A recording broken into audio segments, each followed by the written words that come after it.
वामन अवतार की कथा पुराणों में एक अत्यंत प्रेरणादायक कहानी है जो सभी आयु वर्ग के लोगों के लिए प्रेरणा का स्रोत है। यह कथा त्रेता युग की है, जब असुर राजा बलि ने अपने पराक्रम और तपस्या से तीनों लोकों पर अधिकार कर लिया था। उसकी शक्ति और दानवीरता के कारण देवता चिंतित हो गए थे। देवताओं के राजा इंद्र ने भगवान विष्णु से सहायता मांगी।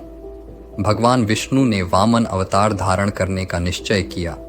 भगवान विष्णु ने एक छोटे ब्राह्मण बालक के रूप में जन्म लिया और राजा बलि के पास पहुंचे। बलि ने वामन को देखकर उनका स्वागत किया और उनसे दान मांगने को कहा। वामन ने 3 पग भूमि की मांग की।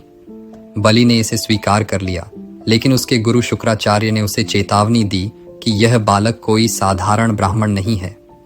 बलि ने अपनी प्रतिज्ञा निभाते हुए वामन को 3 पग भूमि देने का वचन दिया। वामन ने अपना आकार बढ़ा लिया और पहले पग में संपूर्ण पृथ्वी को नाप लिया, दूसरे पग में स्वर्गलोक को नाप लिया।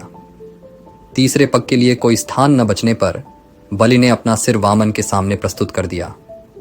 वामन ने तीसरा पग बलि के सिर पर रखा और उसे पाताल लोक भेज दिया। बलि की वचनबद्धता और दानवीरता से प्रसन्न होकर भगवान विष्णु ने उसे अमृतत्व का वरदान दिया और पाताल लोक का राजा बना दिया।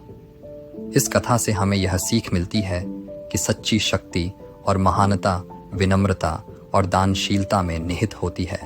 राजा बलि की तरह हमें भी अपने वचनों का पालन करना चाहिए और दूसरों की भलाई के लिए तत्पर रहना चाहिए। यह कहानी हमें सिखाती है कि सच्ची महानता अहंकार में नहीं, बल्कि सेवा और समर्पण में है।